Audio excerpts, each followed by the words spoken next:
Alright YouTube, it's time for a Super Tuesday reaction video. I was gonna do a live stream, but keep in mind, right now, I'm actively planning to have my girlfriend moving here with me. I have to take time out of my YouTubing and other stuff to do that.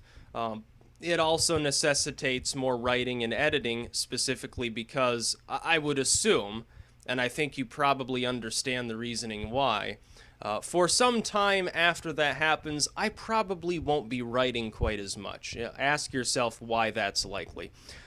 So, yeah, I have other things that I have to do as well, not simply live streaming for several hours. I'm sorry about that, but here's a Super Tuesday reaction video. And in retrospect, I don't really care that I missed doing a live stream because I just would have been echoing what I predicted to begin with nights before, which is that Trump dominated the night. Hillary dominated the night. You have two clear frontrunners. They are the prospective nominees. I would say certain nominees. The only thing at this point that can stop Hillary Clinton, and this is sad, of course, I don't like Hillary Clinton. There's no way I'd vote for her. I think she's terrible. But the only thing that can stop her is being indicted by the FBI, having a stroke on stage, or, dying, or something like that. She has a stroke, drops dead on stage. Yeah, she's obviously not capable of continuing to run. But Debbie Wasserman Schultz might take her corpse and embalm it and put like a robotic skeleton inside it to make it look like she's still alive anyway and trot her out up on stage while her flesh is slowly melting off, just to keep the person that she favors in. And we've seen the DNC is now in huge hot water with the most liberal of Democrats possible. They talk about a shitfest on the Republican side. This is perhaps even more worrying for the DNC. They attack Obama and Sanders. And while propping up Hillary, oh, Hillary didn't like this failed Obama policy. Obama's legacy is not as good as Clinton's. Are you people on crack? And at the same time, Marco Rubio wins Minnesota. Yay, yippee, victory. Everyone expected that you'd probably win that state. He comes in 7 points behind Trump in Virginia and declares it a victory. Oh, going forward, the people have seen the con man, Donald Trump, and all of his evil. Now, join me and we will defeat him. Did you just visit Colorado and eat one too many edibles? Now, I know Rubio has given several interviews now where he looks a little bit stoned. And that may not be a joke. His eyes are red. He looks kind of gaunt and glazed and out of it. He acts out of it. And then he says delusional things like this. What part of you just got crushed don't you understand? Ted Cruz has a much better argument for I'm staying in the race than Rubio at this point. Rubio is still 20 points behind in his home state, which is up in 2 weeks. Now, consider this. Rubio just got ass blasted by not one but two other candidates. Ted Cruz defeated him handily. Trump absolutely devastated him. Marco Rubio won one state. He considers it, as I predicted, he tried to spin it into a victory that he came in kind of close, as in not being crushed by double digits, in just one state that he briefly thought he had a chance to win, which is Virginia, and obviously he lost that state. That is not a victory. His hardened supporters are not going to start abandoning him quite yet. If he loses Florida, he's out. He will drop out the next day. That's my prediction. He might not even last that long. If he goes down to sub-Kasich levels after his poor showing here on Super Tuesday last night, it's possible he drops out before then. He might run out of money because his backers might withdraw and say, well, fuck it. We're just going to back Donald Trump, or they may say, fuck it, we'll try Kasich now because he came in second in Vermont, which was one of the surprises of the night for anyone who didn't understand anything about Vermont. It didn't surprise me at all. Rubio is completely and utterly fucking out of his mind at this point if he thinks that he can actually win the nomination. It's not going to happen. And Cruz lost as soon as South Carolina came in. Cruz has already lost the nomination. He's like a weaker version of Santorum. That is, nobody expected he was going to lose Texas unless they were either really optimistic Trump fans or really, really pessimistic GOP insiders. I said the chances of Trump winning Texas are remote, at best 10%. because I had to assume that the polls showing a statistical tie were outliers. Trump outperformed very slightly in Texas, but he didn't come close to winning. But, other surprise, while Cruz won Texas, he didn't get anywhere near the 50% he needed not to have to share delegates, and Rubio came in behind the 20% he needed to share in the delegates. Trump gets almost half the delegates from Texas. I mean, it's fantastic news for Trump. It's also okay news for Cruz. At least he didn't lose Texas and he picked up Oklahoma. But think about the margin of victory here. You have Rubio, who is the most delusional person, I think, right now in American politics. He's way more delusional than any Democrat, even though he's kind of like a Democrat. He's way more delusional than Ted Cruz, who thinks, Ted Cruz's wife thinks he is literally the return of Jesus. He is quite literally the Messiah. That's not a joke. She thinks that he is a religious figure, and yet he and his family are far more sensible at this point than Rubio, who built his support on being suave and quiet and not doing the potty language thing, who fucked himself at the last debate, as I predicted, by coming out and engaging Trump and Cruz directly in the manner that they had been engaging him. He finally snapped. He went apeshit. A lot of his softer supporters, especially here apparently, decided to back Kasich because they wanted the quiet candidate. He probably lost he might have been competitive in Virginia if he hadn't done that at the debate. Like before New Hampshire with his epic meltdown against Christie, Rubio is his own worst enemy. Trump, probably won't even bother to attack him that much. Cruz is more likely to go hot and heavy after Rubio in the next debate, which is the last one where Rubio stands a fighting chance of redeeming himself and winning one more state at all. He's almost certain now to lose his home state. So it's just a matter of time before little Rubio drops out. But let's look at the margins of victory here.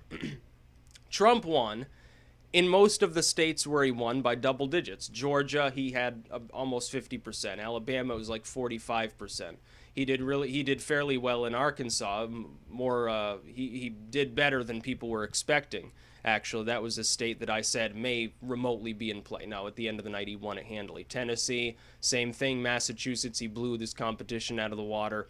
He did well in Vermont. He only won by a couple points there, but number 2 was Kasich. So since he's not a viable candidate, let's look at who came in third. It was Rubio at 16%. So he blew his actual viable competition out of the water. Vermont's a little weird. I said Kasich, if he came in the top 3 anywhere, would be in this state. And he did. He came in a strong second here in Vermont. He almost won. I voted for Trump in the primary here. And for those of you who think your vote doesn't matter, there were only a few hundred votes separating Trump and Kasich in this state. So yeah, my vote actually did matter. It made quite an appreciable difference. Doesn't mean I support Trump for the general necessarily. I'm a Gary Johnson fan. I'm a libertarian, but we have an open primary here. I can vote for whoever I fucking choose to, and there's nothing you can do about it. Open primary. I could have taken a Democratic ballot. Probably would have voted for, Obama for a third term. Might as well. If you get Hillary, it's the same exact thing. If you get Rubio, basically the same too. But Oklahoma was probably the most surprising state of the night. Cruz won Oklahoma, only by a few points, but he won it. Most people were expecting Trump would carry it. He had a lower margin of victory there than most of Trump's states over Cruz, or over Rubio, of course, where he came in second. But it also voted for Bernie Sanders. Bernie Sanders did a lot better than people were expecting, but again, margin of victory matters. Sanders won 2 more states than most people were expecting. They said, well, he'll win Vermont, obviously, by 80%, which he did. And they expected him to win Massachusetts. He actually lost. Here's why. 20,000 Democrats in Massachusetts, which would have tipped the state to Sanders, abandoned the Democratic Party to vote for Trump. These are people who like outsiders. They don't like the establishment. They decided to support Trump because they think it's possible for him to be nominated, and they don't think it's possible for Sanders to be nominated. I happen to concur with that sentiment. Like it or not, Sanders was denied Massachusetts by a bunch of Democrats that ended up voting for Donald Trump. This shows you the derision within the Democratic Party. Sanders is heavily favored over Hillary by people who have working cerebral cortexes. But they also realize, in a more pragmatic sense, he can't win. The DNC has already stacked the deck heavily against him. And you see, the Republicans, why do you think that all these early states are proportional and they have all these little margins and so forth? They did that specifically to prevent what Trump is doing now. They did this, they designed it so that a weak front-running establishment candidate, which is what they were expecting over time. They never expected that an outsider would be the front-runner. They expected that outsiders, and they based this on Ron Paul's run, would have perhaps double-digit support, but would be a few points behind the front-runner. Thus, they decided to move to the system that they use now. They didn't use superdelegates, but they did do this weird proportional in the early states, winner-take-all later, in order to deny outsiders the nomination. They were worried specifically because of the showing of people like Ron Paul. They were also worried about evangelicals like Rick Santorum, who had managed to win some of these states in the Midwest, perhaps gaining hold, especially under the auspices of the Tea Party. So they actually designed their primary and caucus rules to deny outsiders the nomination. And the design has actually done the opposite. It's actually helping Trump to win. If Texas had been a winner-take-all state, for example, Ted Cruz would be about even right now with Donald Trump.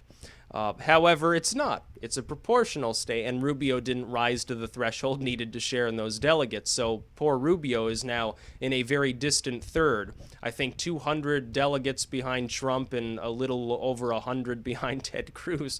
I feel almost sorry for him because the establishment for several weeks now has thrown every possible grain of help to Rubio that they can, whether it's media coverage, PAC money, endorsements, whatever. He's got the most endorsements of any of the Republicans, and yet he's completely collapsed. Ted Cruz beat him out. Ted Cruz, who is arguably more disliked by at least some of the insiders than Trump. I would say the sort of neocon, the war hawk folks hate Cruz more than Trump. The T-evangelical sort of folks that are insiders but fringe, they like Cruz a lot. They don't have a problem with him. The Tea Partiers, the old wave evangelicals, although the ones that are Baptists appear to all be supporting Trump. So Rubio is really the one that's suffering right now. And Sanders, while he had a strong showing, I'll say this. Sanders and Cruz are essentially in the same boat right now. They have delegates, several hundred apiece, but they're far behind the front runners. They have shown that nationally they are not as competitive. They're being eclipsed by the frontrunners. Where they're winning by smaller margins. Where they're losing by massive margins. They have become factional candidates. Now, for Sanders, this is better than what he was, which was just total fringe, loony candidate who wasn't expected to win anything other than his home state. I said that he could pick up Colorado. Nobody else did. I might be the only person who predicted he could pick up Colorado who actually predicted anything, which I find extremely funny. But ultimately, is he going to be the nominee? No, not unless Hillary's indicted or dies or something. Is Ted Cruz going to be the nominee? No. Again, not unless Trump has a massive heart attack up on stage and has to be carried away in front of a crowd of 10,000 people on a stretcher. It's just not going to happen. Why? Because Ted Cruz has lost the Deep South and probably is not going to win any of those states. Trump is likely to absorb most of Rubio's support after he defeats him in Florida because Rubio will almost certainly drop out if he loses his home state. It's very likely that that's going to happen. Trump is now approaching 50% in Rubio's home state in a race that still features 4 other people. It's virtually impossible at this point, especially after a very poor showing on Super Tuesday, for Rubio to amalgamate the kind of support he needs. Now, I'm going to look at the other states that are going ahead. I need to refresh my mind here and see what's happening. We just got through Super Tuesday. Trump swept the table. Clinton swept the table. Cruz won some evangelical strongholds. And Alaska's like, I can't even remember how many delegates it has. Not a very high amount, so not a big problem there. Let's look forward and see what states are coming in. March 5th, which is 3 days from now, which means you're going to see the immediate after effects of Rubio's collapse and Ted Cruz rising to a mediocre level. Kansas, Kentucky, Louisiana, and Maine. I'm going to call Kansas for Ted Cruz. I think that they'll hold to evangelical principles. It'll be a narrow margin of victory, but he'll probably win it. Kentucky, Trump doesn't have any competition. He's like, 15 points ahead. It'll be like Alabama or Tennessee. Early on, as the first rural counties report in, Ted Cruz will be near him, and then he'll just collapse and Trump will take the lead by at least 10 points. So he's got Kentucky. Louisiana, this is a state that briefly liked Carson. I would say if there's any other state that Ted Cruz could kind of compete in, it'd be here. I'd give better than 50-50 odds that Trump will hold it, but it's not certain by any means. Cruz could be... Rubio can't compete there.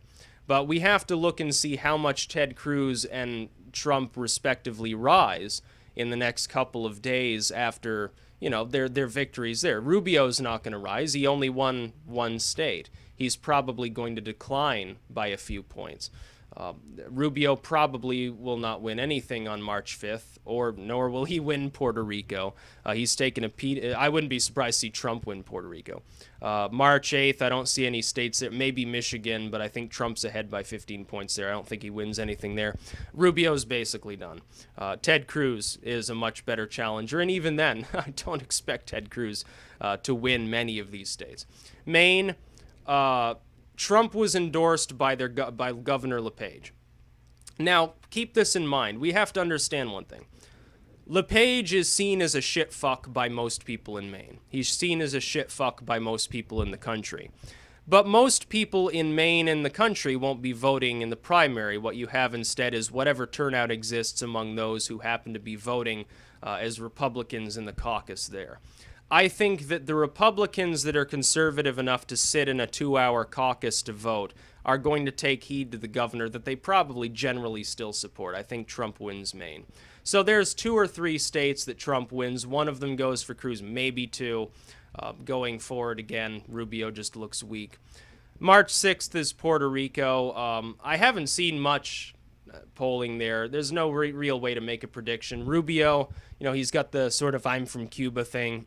But then again, Cubans and Puerto Ricans are by no means the same people. I think some people forget this. Hispanic is not a hegemonic term any more than white is. Big difference between, by the way, how Trump is performing among white Southern Baptist nativists and white Midwestern evangelicals. I think we've seen that. It's not hegemonic. You got to split these areas up. Puerto Rico and Cuba are different islands. Most people appear not. They say, well, they both speak Spanish, so they're the same thing. No, they're not. Really, they're not. You would know this if you spent any time at all talking to Hispanics and how they talk about other Hispanic groups. Often there's a degree of anger regarding these things. Colonialism related, nationalism related, religious tolerance related. It doesn't really matter. Music related. Brazil is a big absorber of black metal, but you go to some place like Cuba, you're probably not going to find a lot of appreciation for that sort of stuff. March 8th, Hawaii, Idaho, Michigan, Mississippi. Impossible to say who wins Hawaii. Absolutely impossible. Again, I haven't seen much polling there. It's a weird state. It's like Vermont. Kasich might do well there. This might be another state that he manages to come in 3rd or 2nd, which is good for, Kasich is a nice guy. He's a bit delusional, but at least he's quiet up on the debate stage and doesn't just sit there flinging clumps of shit at other people. Idaho, probably Ted Cruz. Could be a state that potentially it's more in proximity to the West Coast, more like a Nevada than it is sort of a Kansas. So Trump could stand a chance there, but I think Ted Cruz has a slight advantage in Idaho. Michigan, Rubio, the only state Rubio has won is a lake state, so that would play well to him in Michigan. But Trump is reliably ahead by 15 to 20 points. Michigan has a much more destroyed economy in an election where people who like economic views of Trump are heavily supporting him. I would say Michigan is probably Trump. Mississippi, Trump. It's going to be just like Alabama. He'll win by 15, 20 points. So on March 8th, again, big winner. Again, Trump. Cruz might pull off a victory in Idaho. But at the same time, Trump could just win all 4 states. March 12th, D.C. and Guam. D.C., because people there really derive benefit from bureaucracy and from the political system, I would think that Trump probably doesn't stand much of a chance in D.C. I think they're going to go for Rubio. Well, I mean, it doesn't mean anything. It's just a city-state. But, yeah, they'll probably go for Rubio. Guam, who fucking knows? Small Asian island out in the middle of the Pacific. Who fucking knows? Nobody does. And their polling's they'll probably have one poll from the last 3 months, and they'll say, oh, we don't know who's going to win. Well, conduct more polls then. See, this was the problem in Minnesota and Arkansas and even Tennessee and certainly Alaska on Super Tuesday. You would think that these polling firms would get a clue and do a little bit more. March 15th is the big day, though, because these states are up. Florida, Illinois, Missouri, the Northern Mariana Islands, North Carolina, and Ohio. Trump is ahead by 20 points in Florida. This is probably March 15th. Unless Rubio does manage to eke out a win in Michigan or something, he's probably finished on the 15th and drops out. He'll be the next Gingrich, essentially. Illinois, I think Trump's ahead by 25 there. So, yeah, not a whole lot of competition. Yes, you have an evangelical swath of the country that has a lot in common with a place like Iowa or Kansas. Okay. But most of the population that's going to be voting are in Chicago or in the suburbs thereof or in Springfield. Those urbanites heavily support Trump. They also, to a lesser degree, like Rubio. Rubio obviously isn't going to get enough votes from these suburbs to supplant Ted Cruz for second, but Ted Cruz is not going to get enough votes from the Corn Belt of Illinois to supplant the, 500,000 votes or so that Trump's going to get in the Chicago region and the Springfield region. So I would say certainly Trump. Missouri, it's in play. It's impossible to tell whether the evangelical turnout will be high enough to give it to Cruz, or whether the more urban side, the side that's closer to the Southern Lakes region, will give it to Trump. Impossible. I believe that Trump is like 5 points ahead. So he has an advantage, but not a big one. Northern Mariana Islands, who cares? Really? North Carolina, it's going to be like South Carolina. Trump is going to win it. You saw, by the way, in the map of Virginia, Rubio only performed well, which is to say he got soundly defeated, but he considers it a victory because it was less than a double-digit deficit that he had. Rubio grabbed up some of the D.C. suburbs. Trump ran the deck as far as the more rural and small-town communities. Well, North Carolina, if you look at a map of what happened in South Carolina and Virginia, is basically the large region of tobacco farms and small towns other than right along the shoreline between Virginia and South Carolina. Trump is going to get North Carolina. Ohio, Trump has taken the lead there. Kasich has home field advantage, but like in Florida, Trump is now leading. The candidate that he's facing is third tier. In Ohio, and right now, I would say Kasich and Rubio are basically tied for third place. Strange as though that may seem. I know Kasich hasn't won a state, but Kasich did come in second in New Hampshire. Rubio had collapsed at the time. Rubio underperformed severely and considers it a victory that he won a single state. Kasich's hoping to hold Ohio. I don't think he can. I think at the end of the night, if Kasich wins anything, it will be Ohio, but Trump would be in a very strong second-place finish. I expect Trump to eke out a win. I don't expect him to win by double digits over a popular sitting governor. Like I do, I expect him to win by double digits, very likely in Florida. At that point, Rubio's out. Most of Rubio's support goes to Trump. Some of it's anti-Trump. They go to Cruz, and a few of them will probably go to Kasich because, again, some of Rubio's supporters support him because he seems more suave and well-mannered. Well, there's nobody suave and well-mannered that's viable and not a religious zealot other than Kasich. Carson is a religious zealot. Trump and Cruz just constantly pound everybody. So they're going to go probably to Kasich. He'll rise up to around 12-13% probably after that. He'll be in Ron Paul territory. He'll be able to pull off a few more third-place wins as the states go forward. He won't get any delegates, but he will at least remain in the race. He'll remain visible. He'll be at the convention. He'll give a speech. He'll hope for a cabinet position when Trump wins, and that's basically what he does. So those are my predictions going forward. But at this point, Trump is basically inevitable. I hate to tell the Rubio fans and the Cruz fans, but if you look at 2012, you'll see a lot of similarities. Ted Cruz is echoing a slightly weaker variant of Santorum. Basically, Rubio is no longer an issue in the campaign. He's done. All the money in the world cannot save him from that. As far as Ted Cruz goes, though, Ted Cruz is a stand-in for both Santorum and Gingrich versus Romney circa 2012. Only Gingrich is now polling in the low double digits in the Deep South and winning nothing, while Santorum has hemorrhaged support across parts of the marginal Midwest, like in Missouri. That's not a lot of competition for Trump to have to surmount going forward. The next debate is critical insofar as it determines whether Ted Cruz is able to redeem himself or be completely destroyed. If Ted Cruz falters in the next debate, he's probably also done. And Rubio at this point, because of his poor showing, I do not believe has a path forward to win anything. If he loses Florida, he certainly can't win anything thereafter. But he might, through attrition, decline even further than he's likely to already because of Super Tuesday, before Florida even happens. He would need at least one or two more victories, and the states that are up for grabs before Florida comes in, he can't compete in. The problem for Trump's adversaries are that Ted Cruz could theoretically compete in the Deep South, except that Rubio is grabbing the anti-Trump vote and supplanting Ted Cruz's ability to compete with Trump. Rubio could compete in some of the lake states, maybe the West Coast, the Northeast. But he's being ass-blasted by the fact that all of the communities that don't like urbanite, scary, liberal Trump are voting for Ted Cruz instead of Marco Rubio at fairly high rates.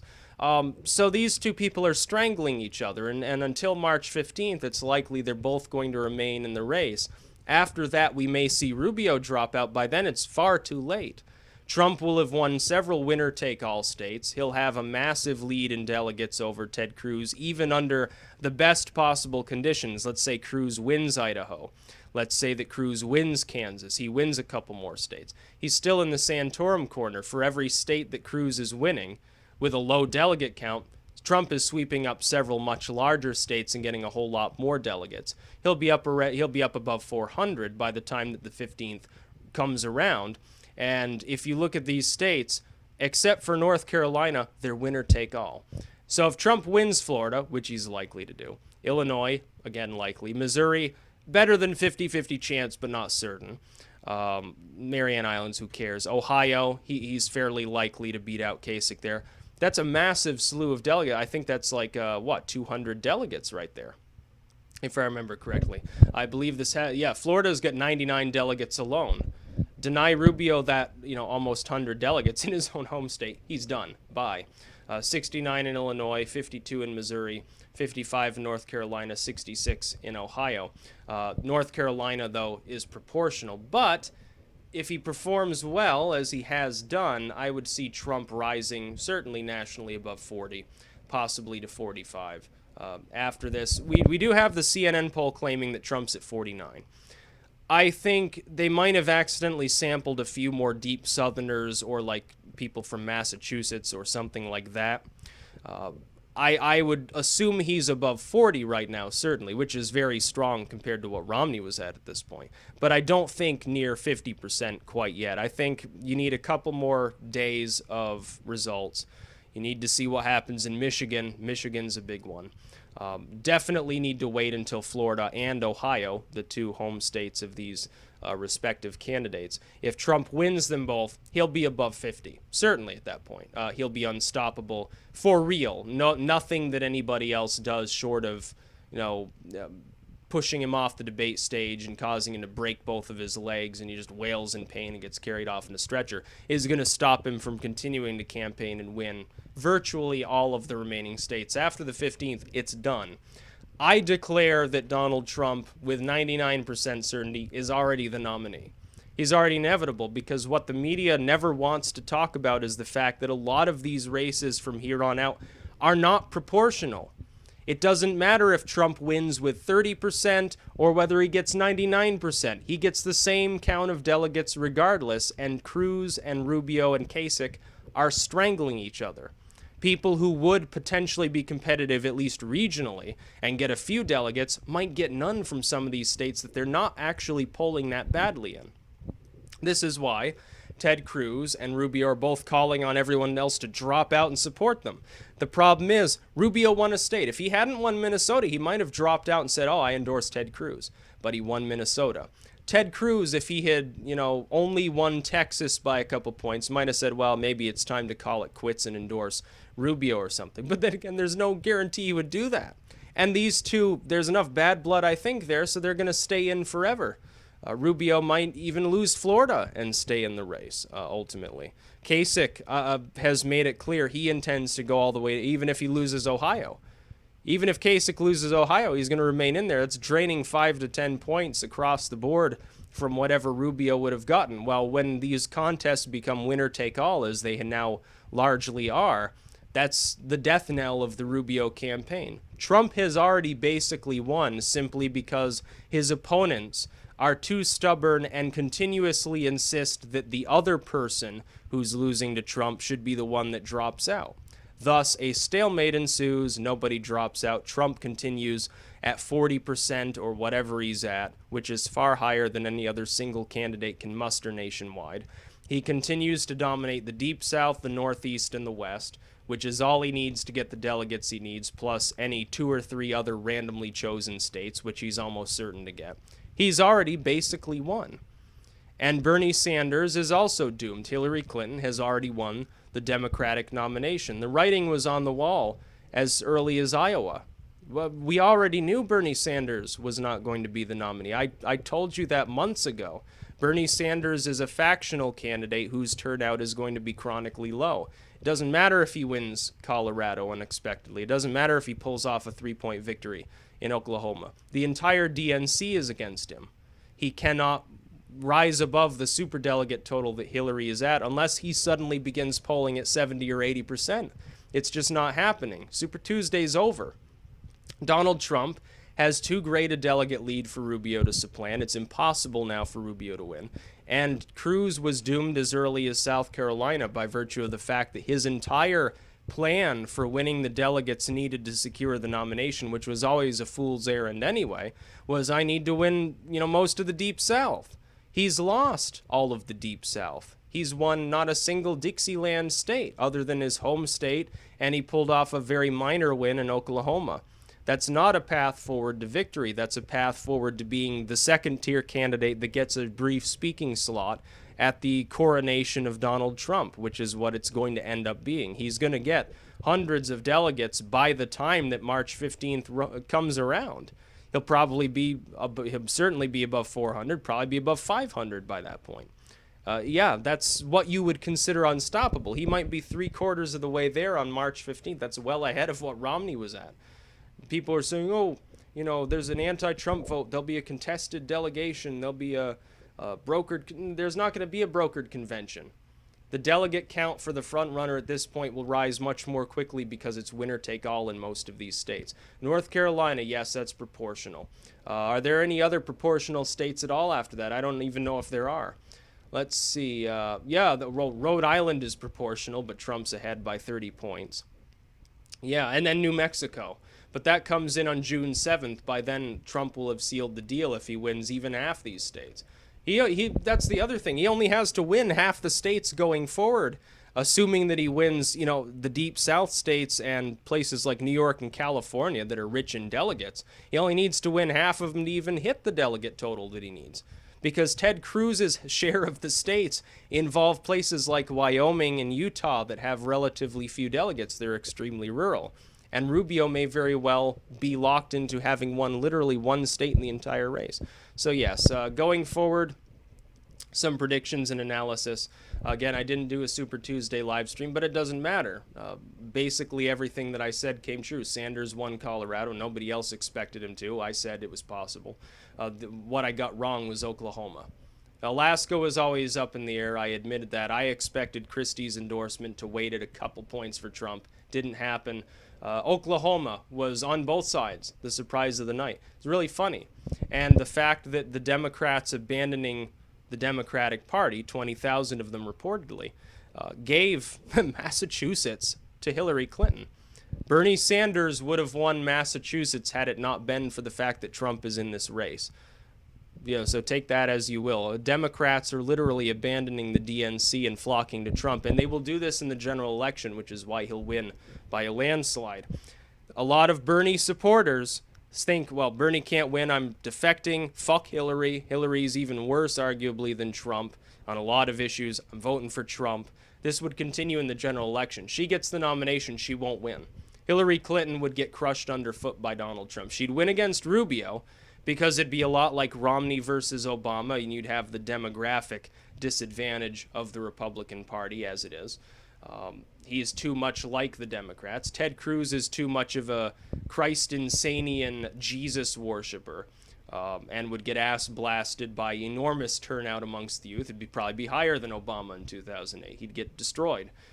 But Donald Trump doesn't engage in that. He's going after nativists and shoring up the support of the core of the party, while at the same time bringing over hundreds of thousands of independent voters and at least a sizable proportion of disenfranchised Democrats. The RNC at this point would be utterly suicidal to pull out any more stops in trying to stop Donald Trump. They should take a hands-off approach and solidify behind whoever wins. It will be Trump. Unless they fiddle around with their own system, it would be suicidal for the Republican Party to do that. And it shows the lengths to which some of them will go when you've got at least a few Republican insiders saying they would back Hillary Clinton over Donald Trump. That's going to infuriate the voting base of the Republican Party. They will come out in numbers you haven't seen since before Ronald Reagan to vote for somebody who has pissed off the RNC that much. Because the people, Trump will remind people, they're the traitors. They're the ones attacking their own party. I didn't do that. All I did was become the front runner. And people flock to him. The independents will go crazy. 99% of them will vote for Trump. A lot of Democrats will vote for Trump. He'll outperform amongst virtually every demographic group. Hillary Clinton will be a footnote in history. She'll probably end up then getting thrown into a jail cell for treason when he wins the election, which would be funny. She deserves nothing less, even though she's obviously got popcorn lung or some problem because she can't stop breaking down on stage and having a coughing fit. She also had at least one stroke, possibly two, so she's not in great health. She'd probably die in her first term if she got elected anyway, let's face it. Which might be why Bernie Sanders, who's healthy as a horse despite being older, is favored by the youth. It's actually very funny. So yeah, Super Tuesday analysis here, some predictions going forward. Sorry I didn't get a live stream going. I had other things to do. On March 15th, though, because Rubio is likely to get ass blasted, I will try my best on the 15th to hold a live stream. And I'll probably try to hold one. What other date was it here? March 5th. Yeah, I'll hold a March 5th and probably March 8th. I'm not going to do it on the 6th just for Puerto Rico because nobody gives a fuck. But the 5th and the 8th, yeah, I'll try to hold live streams those days as well. That's about all. Peace out.